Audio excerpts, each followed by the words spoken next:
Before we jump into the topic, I first want to give a big shout out to every single person out there who is a breast cancer survivor.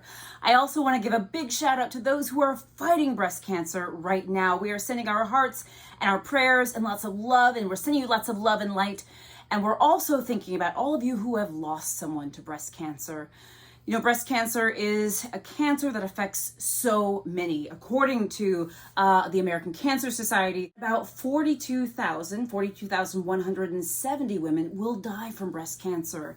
But we know that breast cancer doesn't just affect women. It can affect men too. And as you probably know, there are many risk factors for breast cancer. Say if you have a personal history of breast cancer, you have a family history of breast cancer, or certain genetic conditions, you, for example, might be at higher risk.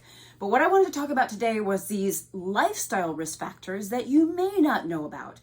Now, the great thing about these lifestyle risk factors is that in some cases, you may actually be able to do something about them.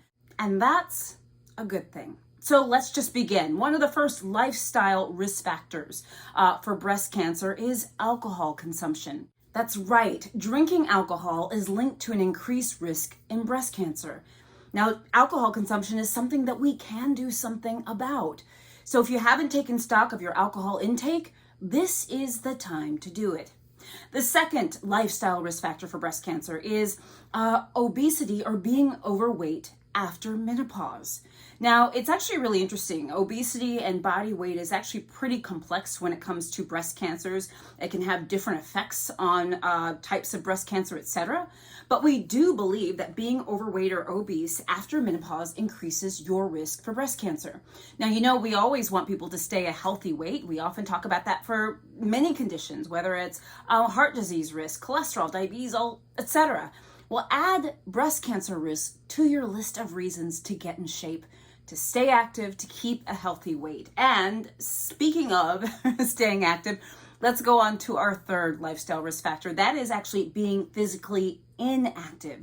Being physically inactive may be a problem because actually being physically active may lower your risk for breast cancer once again.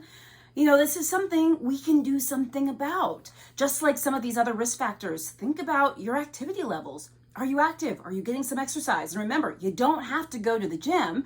You can do something around the house. You can go for a brisk walk outside, get your heart rate up, do whatever you need to do. But again, for so many reasons, we want you to stay active. Potentially lowering your risk for breast cancer is another reason why we want you to stay active. And the fourth lifestyle risk factor, now this is one that's going to benefit hopefully lots of babies out there and also pregnant women or women who are planning to become pregnant. According to the American Cancer Society, most studies suggest that breastfeeding may slightly lower your breast cancer risk. Now this is a win-win-win-win-win in my opinion, because we know that babies get so much from breast milk. And if possible, we certainly want our moms to breastfeed. Of course, it's not possible in every situation. We understand that. But, you know, here's a double whammy, maybe even a triple whammy in terms of why you should breastfeed if it's an option for you. And the final thing you should know about that is a lifestyle risk factor is birth control. Now, some birth control methods use hormones, and some of those actually might increase your breast cancer risk. So for those of you who are considering hormonal birth control or birth control in general, make sure that you've talked to your doctor, to your OB, to your family doctor, your internist, whoever, about what your risk factors are and sort of the risks and the benefits of birth control so that you make the right choice for you. Guys, I hope this is helpful, and I hope it gives you some ideas about things you might actually be able to do to lower the risk of breast cancer. Once again, before I go, I want to give another high five shout out to all of our breast cancer survivors out there. I know there are many of you. You often tell me that you are a survivor, sometimes even a two-time survivor. You're currently fighting breast cancer right now. Our hearts, prayers, well wishes, smiles, hearts, everything are with you. And of course, for those whom we have lost to breast cancer, we are always sending prayers. Guys, I hope this video was helpful. I'm Dr. Jen.